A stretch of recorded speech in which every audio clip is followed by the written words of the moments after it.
दोस्तों नमस्कार। मैं प्रसेनजीत मोटिवेशनल स्पीकर काउंसलर आपका अपने यूट्यूब चैनल शब्द की परिभाषा में स्वागत करता हूं। आप सबों के शारीरिक, आर्थिक, मानसिक रूप से सक्षम एवं स्वस्थ होने की कामना करता हूं।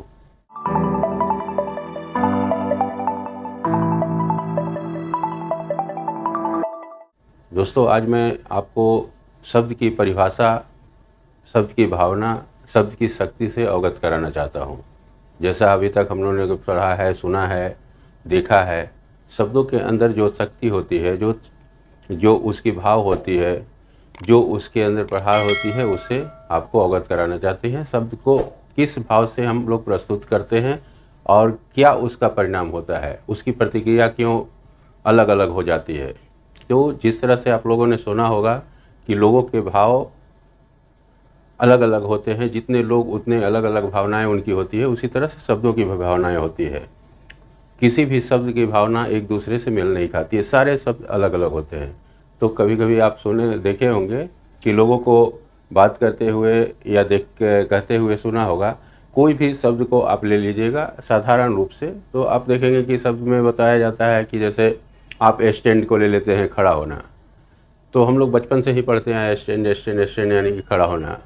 तो स्टैंड एक्चुअली एक वर्ड नहीं, स्टैंड एक्चुअली 3 वर्ड्स को मिलके एक बना है, जिसमें STA, N और D है। STA यानी कि स्टेबिलिटी। अगर स्टेबिलिटी आती है हमारे अंदर, हम चाहते हैं कि किसी चीज़ में स्टेबल करें, तो सबसे पहले होती है N यानी कि नीड। D means Dzire.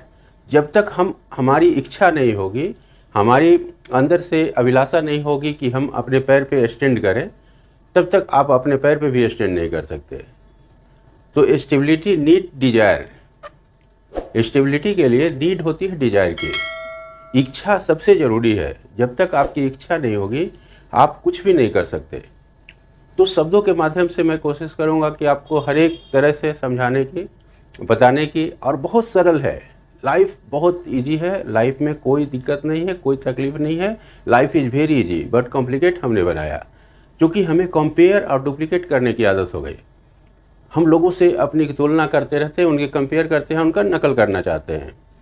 जबकि आपको एक बहुत अच्छी तरह से ज्ञात होना चाहिए कि कॉपी एक शब्द है, COPY बोलते हैं, यानी कि कवर फिजिकली। हम किसी की कॉपी करते हैं तो सिर्फ फिजिकली ही कर सकते हैं, उसके जैसा बॉडी बना सकते हैं, उसके जैसा पहना ओढ़ावा हम कर सकते हैं, कपड़े बना सकते हैं, लेकिन उसकी मानसिक स्थिति और उसके आर्थिक स्थिति पर मेरा कोई नियंत्रण नहीं है, और किसी तरह से हम उसका नकल नहीं कर सकते हैं, क्योंकि सारे की मानसिक स्थिति अंदर है और आर्थिक भी अंदर है।